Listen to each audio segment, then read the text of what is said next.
Bueno, y en esta jornada estamos con el ingeniero agrónomo Ernesto Agazzi, con quien ya hemos conversado en otras ocasiones, y él está allí con su vasito con agua, que de eso es de lo que vamos a hablar. Hoy decíamos con Lucas que a pesar de que es agua embotellada, hasta le sentíamos un gustito, ¿no? Pero capaz que es porque estamos tan influenciados con este tema.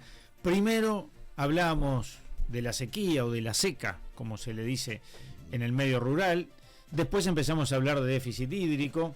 Después empezamos a hablar de otros temas vinculados, de si viene o no viene una planta desalinizadora, ya se mandó un avión, en el avión no entraba, si se va a hacer una represa, si no se va a hacer una represa, si está bien que se haga en el lugar donde se tiene pensado hacer. Bueno, de todo eso, pero sobre todo del futuro nos quiere hablar Ernesto Agazzi. Muy buenos días, gracias por acompañarnos. Buenos días. Es un gusto estar con ustedes, tempranito de mañana y en un día sin niebla. En un día sin niebla, pero en unas jornadas que nos recuerdan otros tiempos. Sí. ¿Cómo vivió la jornada de ayer? Intensa. Fuerte, sí. Bien, muy removedor, ¿no? Muy bien. Vale la pena vibrar por esos temas. Bien. Un compromiso muy grande de todo el mundo con no usar la violencia para solucionar los problemas. Yo diría que esa es mi síntesis. Ese es el mensaje. No empezar a solucionar los problemas a prepo, porque eso nos lleva por mal camino. Y este tema del agua menos, entonces. Este tema del agua menos. En primer lugar. Estos días ha habido neblina, nubes, humedad, pero no cae la humedad. No cae la humedad. No se está provocando la humedad. Claro. Mira de arriba, baja un poquito y después se va otra vez. No hay forma de juntar la humedad. No hay manera de producir ese fenómeno que es formar la gota. Claro. Bueno, en primer lugar, decía, ¿cuál es el balance que se puede hacer hasta ahora de todo lo que se ha hecho o no hecho? Mira, en realidad, yo voy a empezar por otro lado a contestarte eso, porque nosotros somos un país en realidad bastante con una abundancia generosa de agua dulce, de agua.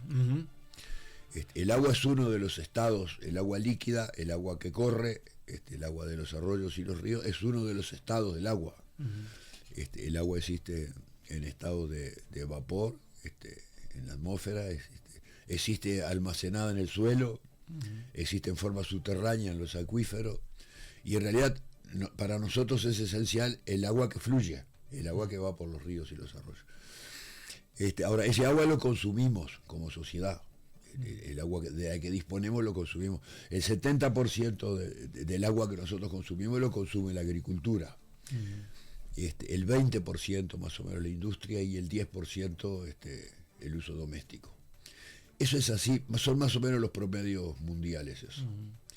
Y yo estoy un poco afligido porque toda esta carencia de agua y la falta que tenemos y todo nos hace mirar a los que consumen más, que es la agricultura. Y yo no quiero que se le culpe a la agricultura, que tiene funciones muy nobles para todos nosotros, porque si tomamos un café, eso es algo que salió del agua. Y si almorzamos, todo lo que comemos sale de la tierra, de la agricultura, y de utilizar agua que usan las plantas, naturalmente. Porque se alimentan del agua que hay en el suelo. Pero se critica mucho, por ejemplo, las plantas de UPM. Eso es otra cosa. Ahora, digamos, la plantación de eucaliptus consume agua. Ahora, si la planta no existiera, ¿qué hacemos? Exportamos los troncos. En un tiempo exportamos troncos. Después mejoró un poco. ¿Te acordás? En nuestro barrio se pusieron la chipeadora, que pasaban los camiones con chip y dejaban toda la calle regada con chip, hasta que le empezaron a poner las bolsas por arriba. Ahora, se entendió en aquel momento, como sociedad, que era mejor hacerle algún procesamiento a los troncos y no mandar los troncos. Hay una crítica muy grande a tener una economía muy primerizada, que solamente utiliza la materia prima que da la agricultura, y que sería bueno agregarle valor. Así que es bueno industrializar lo que dan los troncos. Se puede industrializar en tablas sólidas, se puede industrializar haciendo celulosa. En realidad, desde el punto de vista nacional, es conveniente procesar las materias primas que tenemos, generando trabajo nacional y exportando el producto lo más elaborado posible. Ojalá podamos exportar cuadernos hechos o libros, pero para eso se precisa otra economía de escala.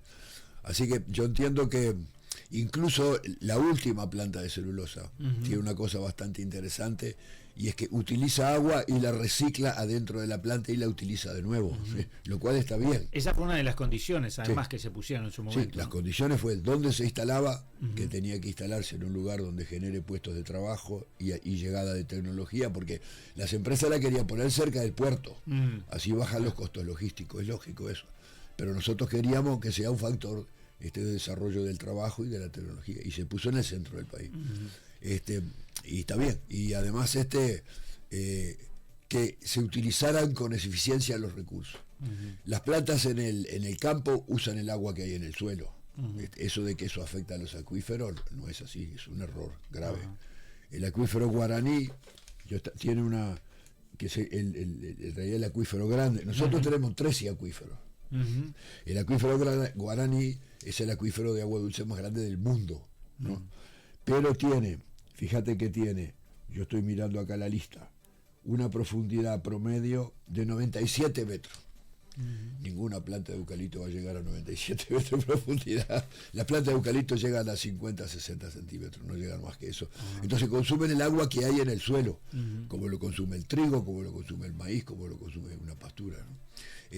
Y después es mejor que haya industrialización de los productos, siempre que se tengan en cuenta todos los parámetros ambientales y que no haya contaminación en el ambiente de ninguna manera, ¿no? Pero yo a lo que quería ir es que y en realidad también consume agua. Producir 1 kilo de papel cuesta 2.000 litros de agua. 1 kilo de papel. Eso incluye la planta, la transformación en celulosa y las transformaciones posteriores y la transformación industrial. Pero producir 1 kilo de soja consume 500 litros, y producir 1 kilo de maíz consume 900 litros. Ahora, consumir 1 kilo de carne de pollo consume 3.200 litros de agua. Y consumir 1 kilo de carne de vacuna consume 18.000 litros de agua. Seguro, porque la vaca está 2 o 3 años pastando en una pastura, y esas pasturas crecen con el agua que hay en el suelo, ¿no? Entonces, nosotros tenemos consumos nuestros de actividades económicas.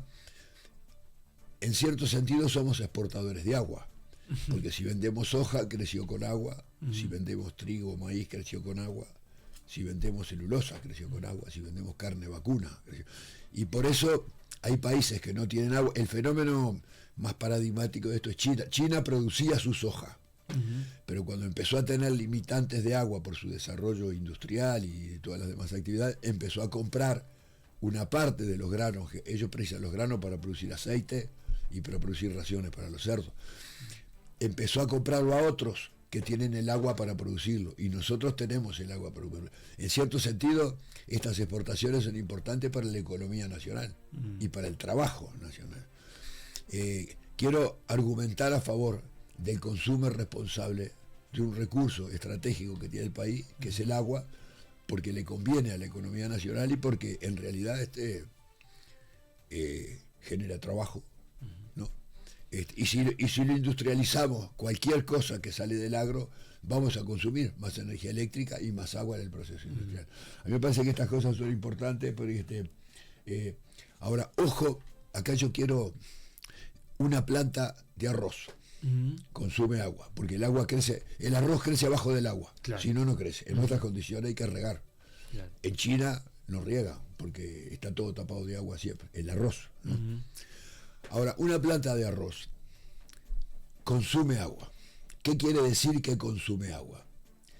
En realidad la planta de arroz absorbe agua del suelo para llevar los nutrientes con los que se alimenta. La planta de arroz no come con cucharita ni con cuchillo y tenedor. Absorbe agua que trae los nutrientes en solución. Y después ese agua le evapora, le transpira. Entonces, cuando termina el ciclo del arroz, muy poquitito del agua que absorbió le queda a la planta. Porque la planta después se seca y se incorpora al suelo, no tiene nada de agua. El agua que utilizó para nutrirse lo libera a la atmósfera.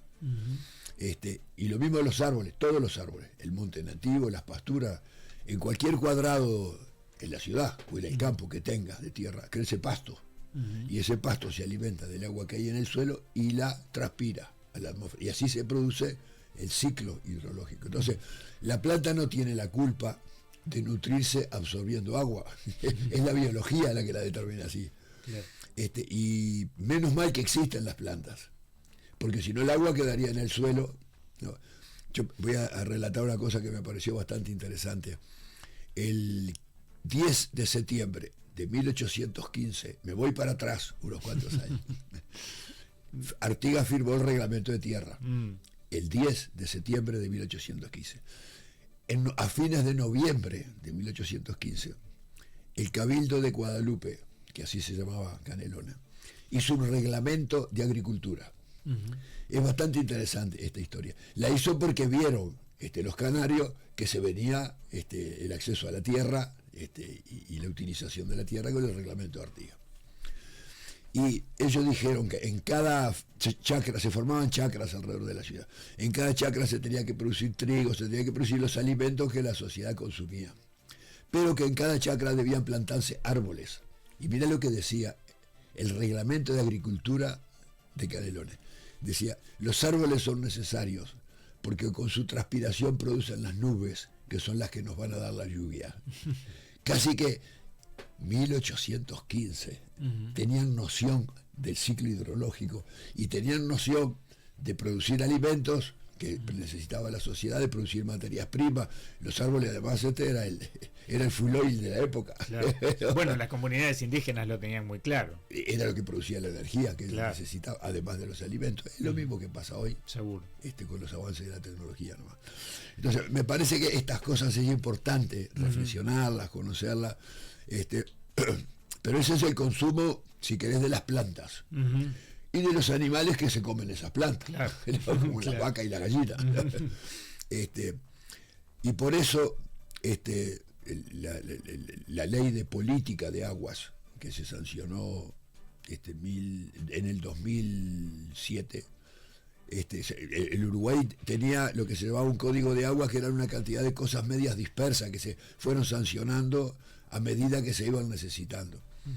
Pero cuando llegó al frente del gobierno, lo primero que hizo fue una ley de política de aguas. Y esa ley de política de aguas dice cuáles son los usos prioritarios del agua. Y dice una cosa bastante interesante, me parece, en términos un poco legislativos. En el artículo 10 dice que en el Uruguay hay aguas continentales y aguas de transición. Mirá qué interesante que es esto. Las aguas continentales son las que salen del territorio, de las cuchillas, van a los arroyos y después a los ríos. Esa es agua dulce por definición, porque cayó de la lluvia. Pero las aguas de transición son las aguas donde el agua del mar se junta con las aguas dulces que vienen del continente. Toda agua que termina en el mar, las de todo el sur del país y el río Uruguay, el Paraná, el Negro al final va para ahí también. Claro. Todas las aguas dulces van al mar, porque el mar es el que está más bajo. Claro. Y en el mar el agua se saliniza, porque se evapora el H2O y quedan las sales. Es así. Pero las aguas de transición son el lugar de choque entre el agua marina y el agua dulce. Y esas zonas de choque son delicadas porque si llueve poco en el continente, el agua salada entra en el continente. Y si llueve mucho en el continente, el agua salada retrocede. Y son aguas de intermitencia, y son intermitentes, porque a veces son más saladas. Bueno, en realidad, hacer una planta de sacar agua para el consumo humano en zonas de agua intermitente es un problema, porque a veces podés sacarla y a veces no podés. ¿Y eso por qué tú lo estás trayendo? Yo lo estoy trayendo porque la planta de Arasatí está ubicada en una zona de intermitencia.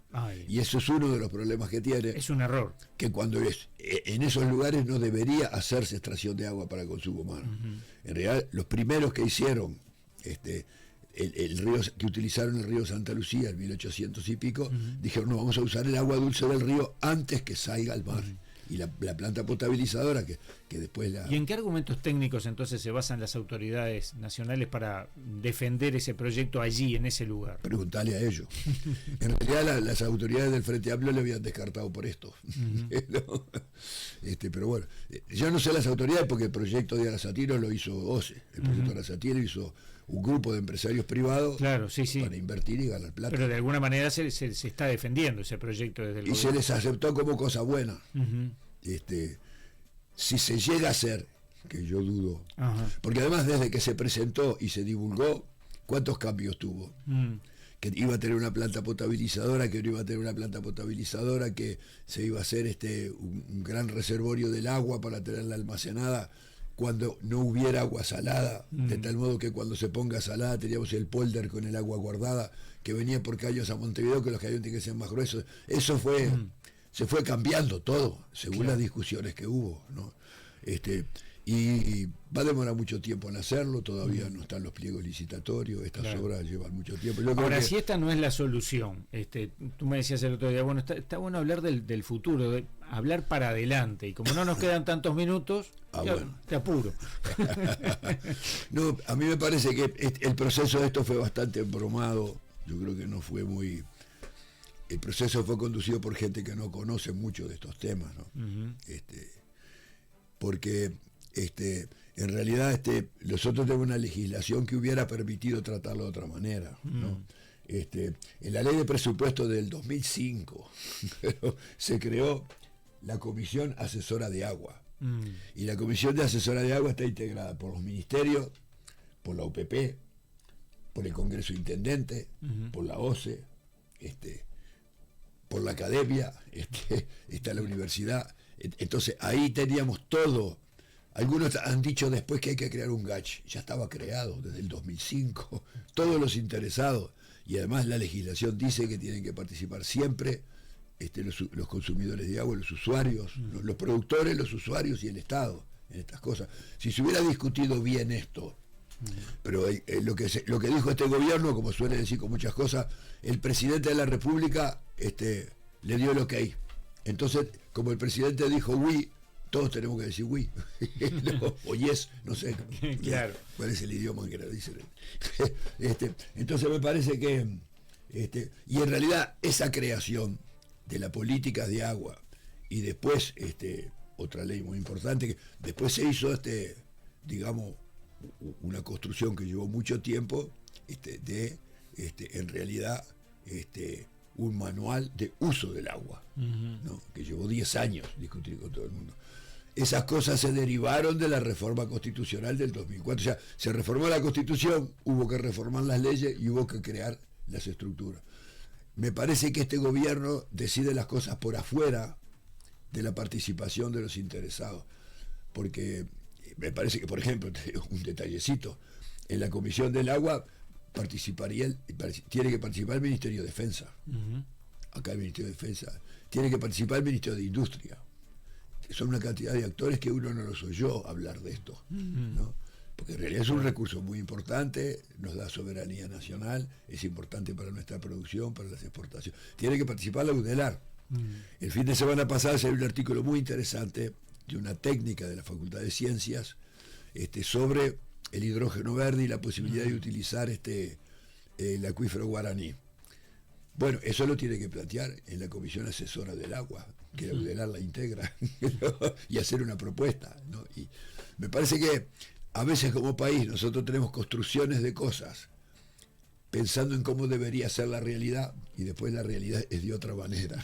Pero me parece que todo esto se hizo muy a las atropelladas, la decisión de dónde instalar una planta potabilizadora, pero no potabilizadora, para captar el agua del río, ¿no? Ahí tenemos un problema futuro de que en realidad lo que está diciendo también la academia es que habría que hacer otra potabilizadora y no tener una sola. Tener una sola para 2 millones de personas, hay pocos casos en el mundo. Ahora, hacer otra potabilizadora cuesta plata. Pero bueno, esas son decisiones que hay que tomar, ¿no? Y habría que hacerla en una sola, porque ¿qué pasa? El Santa Lucía es un río de una sola cuenca hidrográfica. Eso es nos fue suficiente mientras alcanzaba, pero en realidad ya no. Y hay otras cuencas hidrográficas que se podrían complementar con esta, con la cuenca digamos la cuenca oceánica del sur. En realidad la cuenca de la laguna Merín le sobra agua. Yo no estoy proponiendo nada en ese sentido, eso lo van a decir los técnicos. O sea, hay otras cuencas que pueden aportar para tenemos la población concentrada en un lugar, y el agua, los lugares donde hay más agua dulce son en otros lugares, claro. ¿no? Y traer agua del mar para eso, no sé, yo no quiero, yo no vine a criticar el proyecto Neptuno, eso se discutirá en sus carriles, tendrá la suerte que tenga, tendrá las decisiones que pueda, se irá construyendo, hay mucho debate sobre esto en la sociedad. Sin duda. Yo quiero pensar en el agua y el futuro, ¿no? Y vos sabés que si te quedan pocos minutos, hay un asunto en el agua de futuro que me parece que es importantísimo. Hoy en el mundo los ciudadanos defienden sus derechos, en todo el mundo. Si vas a comprar un champión en Europa, se van a fijar si lo hizo una fábrica que tiene trabajo esclavo o trabajo infantil, y prefieren comprar otro champión, aunque cueste más o aunque que va a costar lo mismo, que no tenga eso. A mí me llamó la atención, estando en Italia, que el pasaje de tren que saqué decía cuánto anhídrido carbónico iba a gastar el tren en el viaje que yo hacía. Eso se llama la huella de carbono. Nosotros empezamos a hacer en el Uruguay algunos trabajos para medir la huella de carbono. Sería bueno que cuando vendemos un paquete de manteca, en ese paquete diga cuánto anhídrido carbónico se produjo fabricando ese paquete de manteca. Eso se llama la huella de carbono. Hay que trabajar mucho, hay que definir metodología. Se hizo con lácteos, se hizo con carne, se empezó a hacer. Después te podés imaginar las discusiones que va a haber entre los países que nos compran y nosotros que vendemos sobre la validez de la metodología que usamos para medirlo, porque nos van a criticar. Porque en realidad estas cosas también existen como barreras para arancelarias. Exigirnos mucho también, claro, es para comprarnos poco. Es lo que Lula fue a discutir con Macron ahora. Claro.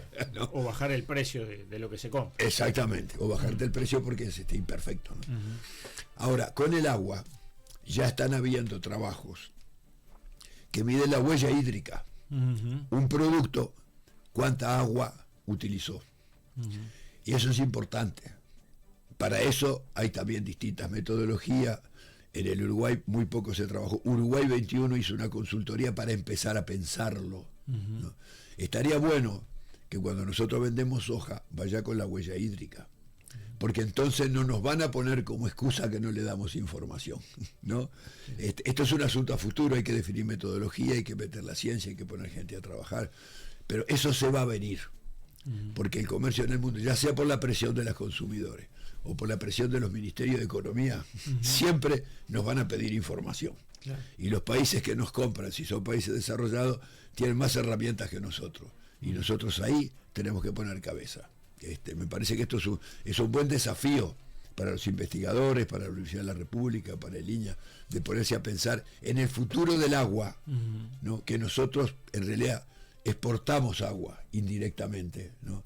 Y vamos a seguir exportando agua, porque claro, somos 3 millones de habitantes en un país de 17 millones de hectáreas que está lleno de agua. Claro. En el Uruguay llueven 1.300 milímetros. O sea, si le pones un cerco a todo el borde del Uruguay y le pones lo que llueve por año, te da 1,30 m de altura. Es un infierno. Y tenemos acuíferos que tienen agua, unos más, otros menos. El acuífero guaraní. Hoy una persona en el mundo consume 100 litros de agua por día. Es el promedio en el mundo, también en el Uruguay. ¿Por día? Sí, por día. En todo, ¿no? En lo que comemos, en la cisterna, en lo que lavamos, todo, considerando todo. Nosotros consumimos un poquitito más que el promedio mundial, 120 litros. Si todos los habitantes del mundo consumieran 100 litros de agua por día, el acuífero guaraní daría para el consumo de todo el mundo durante 200 años. Para tener una idea de la importancia que tenemos abajo de nuestros países. Abajo de Brasil, abajo de Paraguay, abajo de Argentina, abajo de Uruguay. Y en realidad eso es una de las cosas que hace necesaria la integración. Para estas cosas hacerlas juntos y hacerla bien, defendiendo la soberanía y los derechos de nuestros países. Me fui por la rama un poco, pero me parece que son temas importantes a considerar, a poner en consideración pública, a tener conocimiento de esto, porque me cansó un poco esto de Arasatí sí, Arasatí no. Claro. Hay sus razones, es una discusión válida, pero de alguna manera esto se va a zanjar. Capaz que después, si nosotros ganamos las elecciones, vamos a tener que modificarlo. para que no capte agua salada y tratar de acercarlo a las cuencas de agua dulce, que hay muchas por ahí cerca de donde va a estar. Pero eso se discutirá después. De todas maneras, seguramente hay otros temas. Prontito nos juntamos nuevamente y seguimos conversando de esto. Con muchísimo gusto. Fue medio largo esto. No, estuvo muy bien. Vale desgranar. Exactamente, para entender. Para entender. Muchas gracias. No, bien. Muchas gracias a ustedes.